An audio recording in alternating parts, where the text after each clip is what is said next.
नमस्कार, दूरदर्शन के खास कार्यक्रम बीच बहस में आपका स्वागत है। मैं हूं आपके साथ तेज बराला। कल ऐतिहासिक दिन है। कोरोना जिसने 2020 में जीना मुश्किल कर दिया, उसके लिए वैक्सीन ले आया है इंडिया। और ये वैक्सीन किस तरीके से लगेगी, प्रदेश में किस तरीके से इस पर तैयारियां हैं, इस सब पर बातचीत के लिए हमारे साथ में तैयार हैं डॉक्टर लक्ष्मण सिंह जी ओला। सर, आपका बहुत बहुत स्वागत है। आप चिकित्सा एवं स्वास्थ्य सेवाओं के निदेशक हैं और ये बड़ा अच्छा मौका है। कल आप इतना व्यस्त रहेंगे और इस बीच समय निकालकर हमारे लिए और हमारे दर्शकों के लिए आए हैं स्टूडियो में। पहले तो बहुत बहुत धन्यवाद आपका। साथ ही जानना चाहेंगे कि देश के लिए जो ऐतिहासिक दिन है, इसकी शुरुआत कल किस तरीके से प्रदेश करेगा। कोविड-19 वैक्सीनेशन का शुभारंभ कल दिनांक 16/2021 को माननीय प्रधानमंत्री महोदय 10:30 बजे शुभारंभ करने जा रहे हैं। जी। प्रधानमंत्री महोदय के शुभारंभ के बाद प्रदेश में राज्य के मुख्यमंत्री लोकप्रिय श्री अशोक गहलोत साहब, चिकित्सा एवं स्वास्थ्य मंत्री रघु शर्मा जी अपनी टीम के साथ उसके बाद 12 बजे अपने प्रदेश में वैक्सीनेशन का शुभारंभ करने जा रहे हैं। जी। इस वैक्सीनेशन को लेकर के हमारे चिकित्सा एवं स्वास्थ्य विभाग की टीम, हमारा चिकित्सा एवं स्वास्थ्य निदेशालय, हमारे जिलों के सारे जिला अधिकारी और हमारे चिकित्सक और हमारा नर्सिंग स्टाफ और हमारे वैक्सीनेटर से एएनएम जीएनएम स्टाफ सब तैयार हैं। और हमने 167 केंद्रों पे वैक्सीनेशन करने के लिए सारी तैयारियां कर ली हैं। और कल जो ही माननीय मुख्यमंत्री महोदय शुभारंभ कर देंगे, उसके बाद वैक्सीनेशन शुरू हो जाएगा। सबसे पहले टीका किन लोगों के लिए अवेलेबल रहेगा, इसको लेकर क्या जानकारी है? हमने जो है सबसे पहले हेल्थ केयर वर्कर्स को ये टीका लगाने का तय किया है। जी। और इसमें जो है जो हमने 167 वैक्सीनेशन साइट तय किए हैं, उस पे प्रत्येक वैक्सीनेशन साइट पे एक दिन में 100 बेनिफिशरीज के लगाने का तय किया गया है। इसके रजिस्ट्रेशन के लिए भी कुछ कहा गया था, उस पर क्या थोड़ी इसके रजिस्ट्रेशन के लिए भारत सरकार द्वारा एक कोविन सॉफ्टवेयर तैयार किया गया था और रजिस्ट्रेशन लगभग जो है 4,81,000 के लगभग हो चुका है। और सारे जो हेल्थ वर्कर्स हैं, हेल्थ केयर वर्कर्स हैं, उनका इसमें अब तक अपडेट हो चुका है। सबसे पहले हम हेल्थ केयर वर्कर्स को ये वैक्सीनेशन करेंगे और उसके बाद में सिलसिलेवार हेल्थ केयर वर्कर्स का सिलसिलेवार जारी रहेगा, क्योंकि फर्स्ट डे में ही पूरा नहीं होगा। जैसे 16 तारीख को हम करेंगे, फिर 17 का नहीं होगा, फिर 18 को करेंगे, 19 को करेंगे, 20 को करेंगे। इस तरह से हमने डेट डिसाइड की है, जो लास्ट 31 जनवरी तक करेंगे। जी। ये तय किया गया अभी तक। और कहा जा रहा है कि 28 दिन का अंतराल इसके बीच में होगा। 2 टीके लगना आवश्यक हैं। 2 टीके लगाना आवश्यक हैं। 28 दिन के अंतराल के बाद दूसरा टीका लगेगा। और वैक्सीन जो है निरंतर जब तक टीकाकरण पूर्ण नहीं हो जाता है आती रहेगी, भारत सरकार उपलब्ध करवाती रहेगी। अगर बात करें इस टीके की, तो उस समय निगरानी के लिए भी, क्योंकि टीका लगने के बाद में उसको तो ऑब्जर्वेशन में रखा जाएगा, वहां पर भी किस प्रकार की व्यवस्थाएं होंगी? बिल्कुल, हमने वैक्सीनेशन साइट पे 3 रूम वैक्सीनेशन साइट तय की हैं, जिसमें पहले जो है वैक्सीन के लिए बेनिफिशरी आएगा, हमारा सिक्योरिटी गार्ड जो है उसको रोकेगा, वेरीफायर उसको वेरीफाई करेगा, फिर वो वैक्सीनेशन रूम में जाएगा, वैक्सीनेटर उसका वैक्सीनेशन करेगा। और फिर हमारा एक ऑब्जर्वेशन रूम हमने तय किया है, जिसमें 30 मिनट तक अंडर ऑब्जर्वेशन हम उसको रखेंगे और उसके बाद हम उसको जाने के लिए अलाउ करेंगे। यदि किसी तरह की कोई ऐसी समस्या क्रिएट होती है तो हमने वैक्सीनेशन साइट पे AEFI कमेटियां, जिसमें वैक्सीन इंड्यूस्ड कोई इमरजेंसी क्रिएट हो तो उसके लिए हमारी टीम अलर्ट है। हमारी टीम सारे संसाधनों के साथ मौजूद है। और राज्य सरकार ने जो है AEFI कमेटी जो है राज्य स्तर पे डिजिग्नेट किया है हमारे SMS हॉस्पिटल को, जो बराबर अपडेट लेते रहेंगे और अपडेट देते रहेंगे। ऐसी किसी समस्या का सामना करने के लिए राजस्थान बिल्कुल सतर्क है, अलर्ट है। जयपुर शहर की बात करें तो यहाँ पर किस प्रकार की व्यवस्थाएं होंगी? सभी पूरे प्रदेश में वैक्सीनेशन साइट डिजिग्नेटेड किए गए हैं। जयपुर शहर में 2 इंटरेक्टिव सेंटर, जयपुर और अजमेर में 2 इंटरेक्टिव सेंटर और तय किए गए हैं, जिसमें माननीय प्रधानमंत्री महोदय या मुख्यमंत्री महोदय 2 वे संवाद करना चाहें तो वो संवाद कर सकेंगे और संवाद करेंगे पूरे देश में। जी। और पहले पात्र कौन रहेगा? क्या इसमें उम्र का जो बताया जा रहा था वो भी रहेगा? पहली कैटेगरी हमने हेल्थ केयर वर्कर्स के लिए है, दूसरी कैटेगरी हमने फ्रंट लाइन वर्कर्स जो वॉरियर्स जो हैं उनके लिए है, तीसरी लाइन हमने below 50 years age with comorbidity means जिसके पहले से कोई बीमारी हो, शुगर की बीमारी हो, हाइपरटेंशन की बीमारी हो, अस्थमा की बीमारी हो, इस तरह के लोगों को करेंगे, और फिर जो है 50 से ऊपर वाले लोगों को करेंगे। इस तरह से 4 कैटेगरी की हैं और निरंतर वो वैक्सीनेशन जारी रहेगा। तो इन कैटेगरीज की बात करें, इनको प्रोवाइड करवाने के लिए एक सिस्टम क्रिएट किया हो गया। भारत ने लगभग पोलियो पर विजय ही पाली है। बहुत बड़ी उस समय जब उसका टीका आया था तो बहुत बड़ी समस्या थी। वैक्सीन का टीका आया है, ये भी बड़ी समस्या थी, और इसको आने के बाद में अब कोई मेथड अपनाया गया है। पोलियो वाले मेथड को भी क्या इसमें लागू किया जाएगा? आगे चल के आपको किस प्रकार की संभावनाएं लग रही हैं? पोलियो वाले में इसमें जो था फर्क था कि पोलियो जो है बच्चों को दिया जा रहा था और ये बड़ों को दिया जा रहा है। मैं ये समझता हूँ कि देशवासी, प्रदेशवासी बड़े समझदार लोग हैं और बच्चे को समझाना बड़ा मुश्किल होता है, तो इस कोविड-19 वैक्सीनेशन में किसी तरह की कोई असुविधा नहीं होगी, क्योंकि वर्ग जो है सभी इंटेलेक्चुअल हैं। अगर बात करें बच्चों की, आपने जिक्र किया, तो अभिभावकों को उनकी भी चिंताएं हैं, क्योंकि स्कूल्स भी अभी नहीं खुल रही हैं, अभी तक थोड़ा समय है। तो ऐसे में उनको भी टीकों को लेकर कोई प्रावधान है आगे आने वाले समय में? जिनके टीकाकरण कर रहे हैं उनको भी वो गाइडलाइन फॉलो करनी है जो भारत सरकार ने जारी किए हैं, जो राज्य सरकार ने जारी किए हैं, और जिसमें मुख्य रूप से मास्क लगाना, 2 गज की दूरी और साबुन से हाथ धोना या सैनिटाइज करना, ये वैक्सीनेशन के बाद में भी देशवासियों को जारी रखना है, और इसी से जो वंचित हैं वो इससे बचाव कर पाएंगे। वैक्सीनेशन में समय लग सकता है। अगर अभी फ़िलहाल बात करें तो तकरीबन 6 लाख के आसपास में टीके हैं जो आए हैं पहली खेप में। ये पर्याप्त लग रहे हैं इतने बड़े प्रदेश के लिए? आप क्या कहेंगे?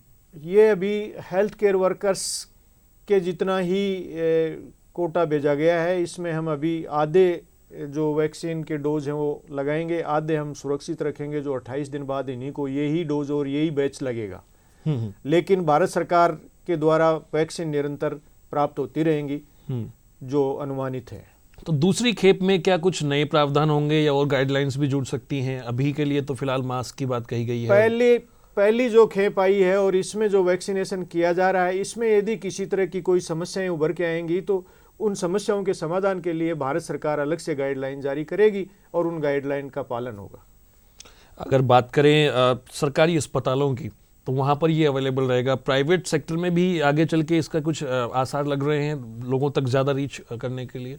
वैसे अभी फर्स्ट फेज में हेल्थ केयर वर्कर्स, वो चाहे सरकारी सेक्टर के हों, चाहे प्राइवेट सेक्टर के हों, चाहे वो सिक्योरिटी फोर्सेज के हों, चाहे वो आर्मी के हों, सबको कवर किया गया है।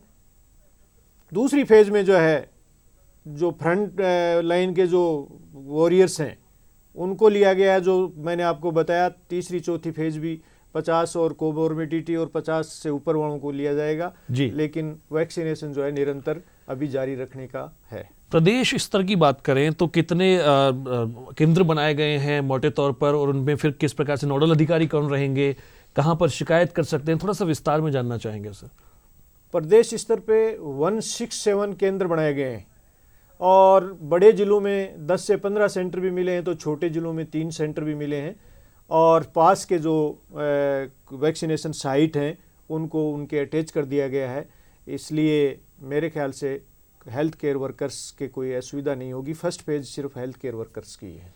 और जो हेल्थ केयर वर्कर्स जो थे उनको डॉक्यूमेंटेशन के लिए क्या चीज़ें अब ज़रूरी हैं? कागज़ कौन से लेके जाएं? क्योंकि आधार कार्ड में भी कुछ बिंदुओं के लिए कहा गया है, वो थोड़ा सा बिल्कुल वो वेरिफिकेशन के लिए कहा गया है। फोटो आईडी वाला कोई भी, जैसे अपना डिपार्टमेंट में कोई नौकरी करता है तो डिपार्टमेंट का फोटो आईडी हो सकता है। जैसे कॉलेज के स्टूडेंट हैं तो उनके पास ये सामने आया कि भाई इनके पास अभी इनके आई कार्ड बने नहीं, तो उनके इनरोलमेंट नंबर जो है एक यूनिक होता है, इनरोलमेंट नंबर से भी उनको वेरीफाई करके वैक्सीनेशन किया जाएगा।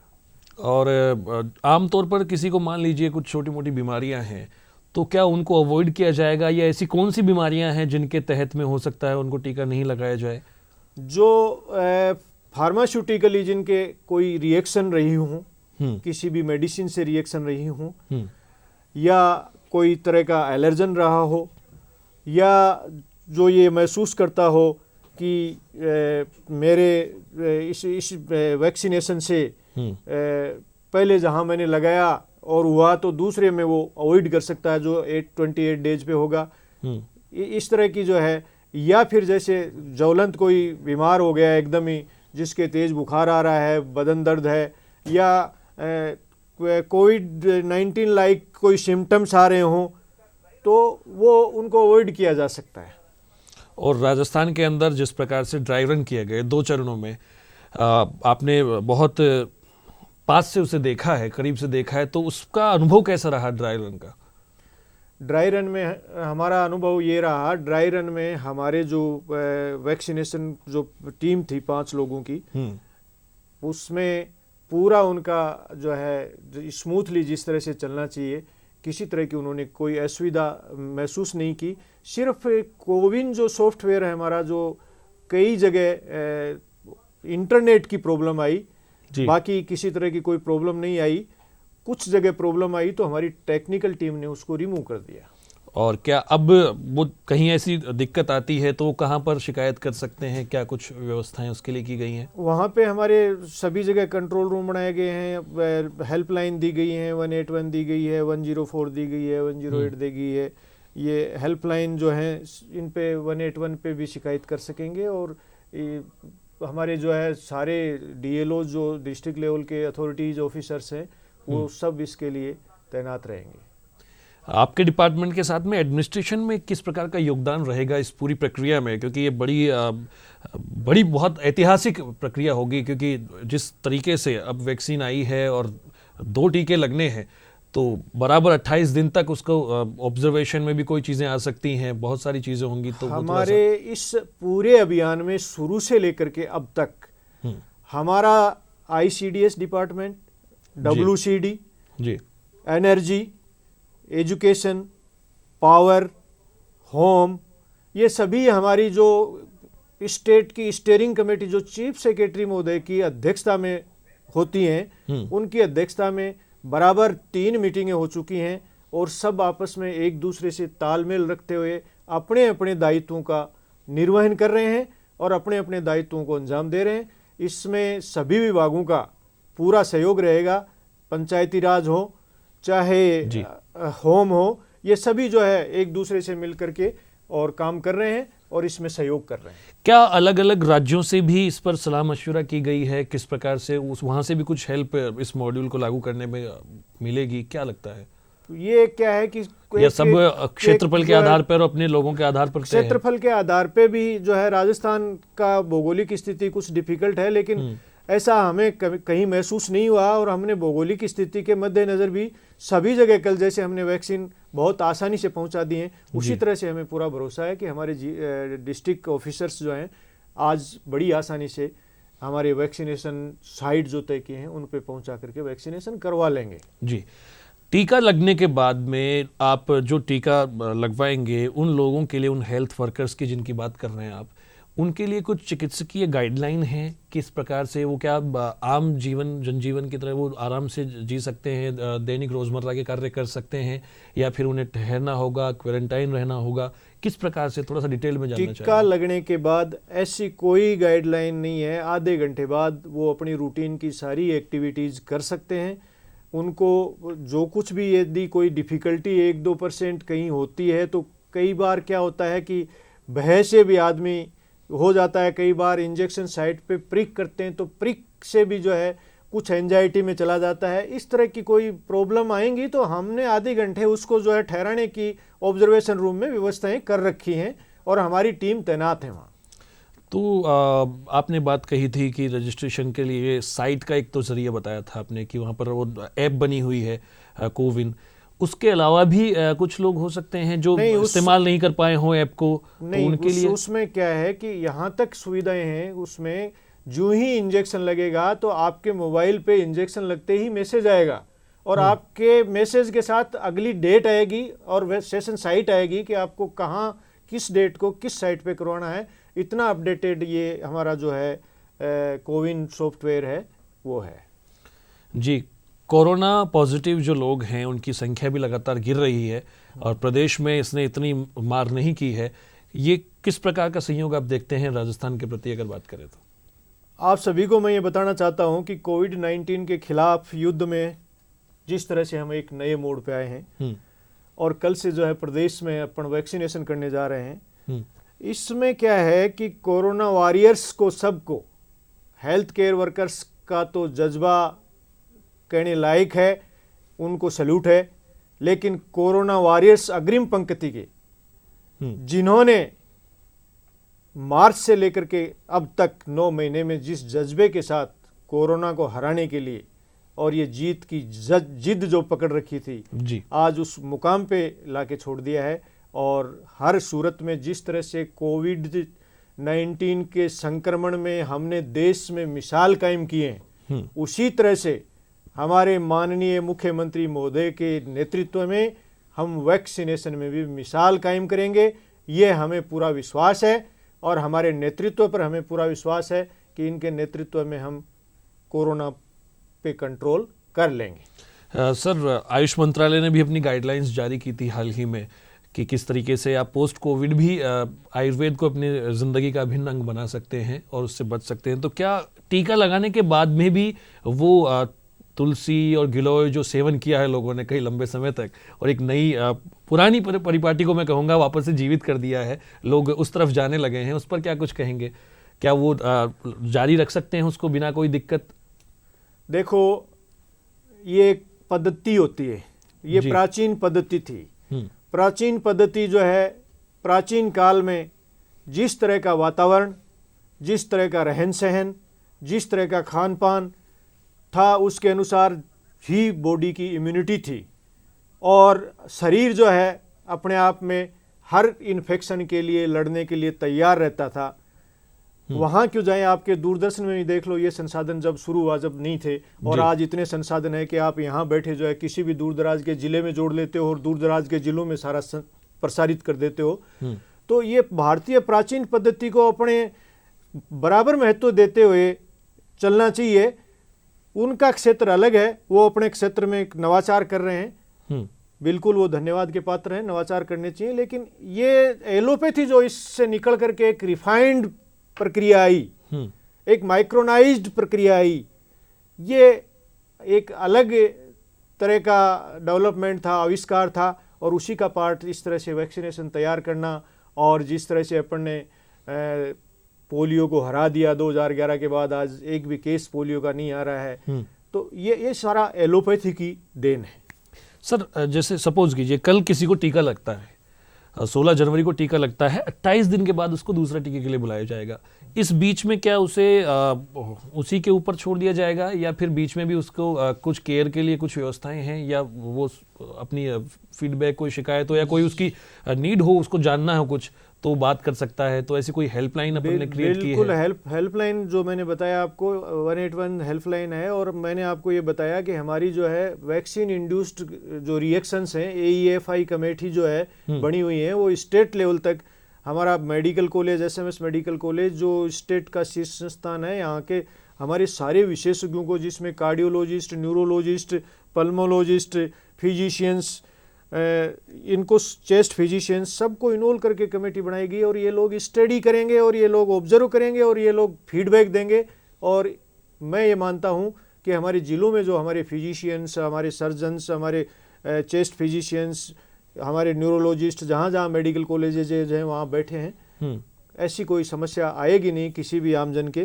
कोई खास प्रशिक्षण भी दिया गया है इस दौरान जो अधिकारी रहेंगे उनको? बिल्कुल, हमने प्रशिक्षण सभी को दिया है और प्रशिक्षण जो है, जो वैक्सीनेशन पार्ट में है, उनमें लगभग 1,66,188 लोगों को हम प्रशिक्षण दे चुके हैं। हम आमुखीकरण भी करवा चुके हैं। माननीय मुख्यमंत्री स्वास्थ्य मंत्री महोदय के निर्देशानुसार हमारे जो MLAs हैं, प्रमुख हैं, प्रधान हैं, सरपंच हैं, इनका भी हमने आमुखीकरण करवाया है। ये भी सक्रिय रूप से सहयोग करेंगे और ऐसी कोई एक्टिविटी होंगी तो ये हमें अवगत कराएंगे और उस बेनिफिशरीज के साथ यदि कोई इंसिडेंस है तो वो हेल्प करेंगे। सर, मैं राजनीतिक चीज़ों पर नहीं जाना चाहूँगा, लेकिन फिर भी कई अफवाहें हुई बीच में, तो क्या उन सबको दरकिनार करते हुए आप कुछ पब्लिक को कुछ कहना चाहेंगे कि अफवाहों पर ध्यान ना देकर किस तरीके से इसके साथ इस अभियान में आपको योगदान दे सकते हैं, क्योंकि ये प्रदेश की और देश की बात है। मेरा आम जन से हाथ जोड़ करके यही निवेदन है कि इस देश और इस प्रदेशवासियों को अपने वैज्ञानिकों पे गर्व होना चाहिए कि वो वैज्ञानिक अपनी जान माल की सुरक्षा के लिए बैठे हैं, अपनी जान माल की सुरक्षा के लिए जो है इस तरह के वैक्सीन ईजाद कर रहे हैं, इस दवाइयों का खोज कर रहे हैं।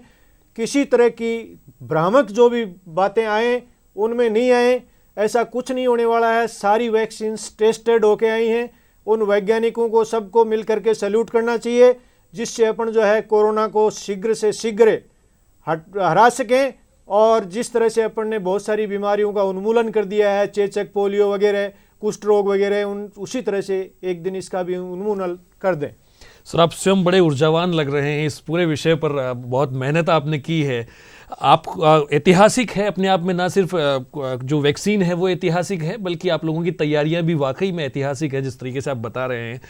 आप खुद किस तरीके से ऑब्जर्वर के रूप में रहेंगे इस पूरे अभियान के अंदर, किस तरीके का इन्वॉल्वमेंट आपका रहेगा? मैं बराला जी, क्या है कि उन वॉरियर्स में हूँ जो 60 से ऊपर वाले हैं जी, लेकिन शायद आपको कहीं लगा नहीं होगा कि मैं 60 से ऊपर वालों में हूँ। बिल्कुल बिल्कुल। तो मेरे देशवासियों का जज्बा जो है उसी तरह से कल आप देखना, बहुत ही अच्छे तरीके से और पूर्णतया निर्धारित प्रक्रिया के तहत कोविन सॉफ्टवेयर के अकॉर्डिंगली एक एक करके हम वैक्सीनेशन साइट पे वैक्सीनेशन बहुत ही सुरक्षित रूप से और सुरक्षित तरीके से करेंगे और सुरक्षित रूप से हमारे बेनिफिशरीज जो हैं इसका लाभ उठाएंगे। हमारे साइंटिस्ट ने बड़ी लंबी मेहनत की है, उनको भी क्या कुछ कहना चाहेंगे आप? साइंटिस्ट के लिए मैंने आपको कहा, मेरा और पूरे देश और प्रदेशवासियों की ओर से भी मैं उनको सल्यूट करता हूं और उनको प्रणाम करता हूं कि इसी तरह से इस वैक्सीन का और उन्नत रूप ला करके और इस कोरोना को, वैश्विक महामारी को दुनिया से भगाने में वो सहयोग करेंगे। इसके साथ साथ मैं हमारी प्रदेश सरकार के मुखिया माननीय अशोक गहलोत साहब और रघु शर्मा जी को बहुत बहुत धन्यवाद देता हूं और हम चिकित्सा एवं स्वास्थ्य निदेशालय के समस्त चिकित्सक उनके आभारी हैं कि उन्होंने दिन रात हमारे को संबल देते हुए, हमारे को सपोर्ट करते हुए और नेतृत्व प्रदान करते हुए जी आज इस मुकाम पे आ गए हैं कि कल वैक्सीनेशन होने जा रहा है। ये उनके प्रबल क्षमता और उनकी योग्यता और उनकी जो है निष्ठा प्रदर्शित करती है कि ऐसे नेतृत्व के साथ हम मिलकर के हमने काम किया और हम सफलता की ओर बढ़ रहे हैं। लक्ष्मण जी, पूरे इस कोरोना काल के अंदर आम जन की बड़ी भूमिका रही है, उसने बहुत सहयोग किया है। कल से जो आने वाले दिन हैं उसमें आप आम जन से किस प्रकार का सहयोग चाह रहे हैं? आम जन के बगैर हमने क्या है कि खूब आईसी भी की है। हमने हमारे गांव के लेवल पे हमारा लगभग 4-5 कार्यकर्ता होते हैं, जिसमें हमारी एएनएम होती है, हमारी आशा सहयोगिनी होती है, हमारी आंगनवाड़ी होती है और हमने हमारे मुख्यमंत्री महोदय ने निरोगी राजस्थान प्रोग्राम लॉन्च किया है। उस समय 94,000 स्वास्थ्य मित्रों का, एक गांव से एक महिला एक पुरुष का चयन कर लिया है हमने। वो भी इस अभियान में सहयोग करेंगे। इसलिए आमजन या ग्रामीण अलग नहीं रह गए कि एक गांव में 5-5 हमारे हेल्थ वर्कर पूरे गांव में अलग जगाएंगे और इस कोरोना से लड़ने के लिए कोरोना की जो गाइडलाइन के अनुसार सारे जो उनको बताया जाना चाहिए वो धरातल लेवल तक बताएंगे। कोई भी programme active participation of community के सक्रिय योगदान के बगैर सफल नहीं हो सकता।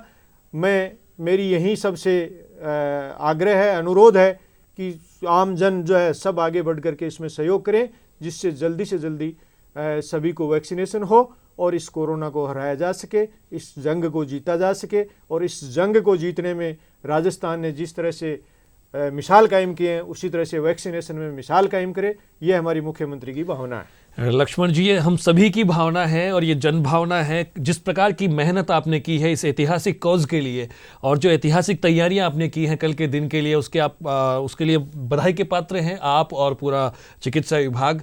साथ ही साथ हम आम जन की तरफ से भी आपको बधाई देते हैं कि आप इस युद्ध में जो अग्रणी हैं वो जीत कर ही लौटे। और वैक्सीन का जो 28 दिन का दौर है, 2 टीके जो लगने हैं, दोनों को आप बहुत तल्लीनता से देखें, पास से देखें और लोगों को और ज़्यादा जानकारियां दें। फिर किसी दिन दूरदर्शन के स्टूडियो में आएँ और लोगों को बताएं कि कितना ज़्यादा आगे तक हम इस युद्ध में आ गए हैं। बहुत बहुत धन्यवाद। आज आप समय निकालकर, बड़ा व्यस्त समय था उसमें से निकालकर आप हमारे बीच आए, हमारे दर्शकों के साथ में जानकारी साझा की, इसके लिए बहुत बहुत धन्यवाद सर। नमस्कार। तो ये थे डॉक्टर लक्ष्मण सिंह गोला जी, जो स्वास्थ्य एवं चिकित्सा सेवाओं के निदेशक हैं राजस्थान के, और इन्होंने बहुत ही ज़्यादा उपयोगी जानकारी दी। आज कल से ऐतिहासिक दिन है, उसकी पूर्व संध्या पर इतनी दिलचस्प बात इन्होंने कही है, और जो जानकारी है वो आपके लिए बहुत उपयोगी भी रहेंगी। आगे भी हम ऐसी जानकारियां आप तक लेकर आते रहेंगे। फिलहाल के लिए इतना ही। बहुत बहुत धन्यवाद।